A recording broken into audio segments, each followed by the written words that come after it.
vaporizer equipped with a battery. Simple operation that requires no additional tools. Turn on the black main power switch of the battery. Then activate the red power switch of the internal heating component. Let's see how it works. The heating temperature is adjustable. Gradually raise it to the recommended set point of 200 Celsius.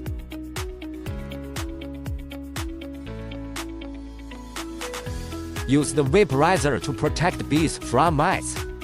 After sucking oxalic acid into the tube, insert it into the tube. Align the air outlet with the beehive that needs to be removed, and press to release the gas. High-temperature heating of oxalic acid releases gases.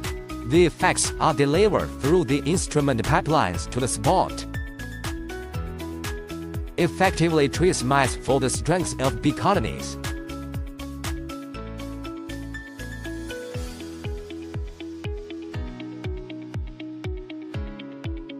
Easy cleaning method for the vaporizer.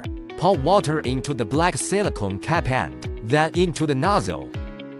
Residues will be cleaned out through the spot.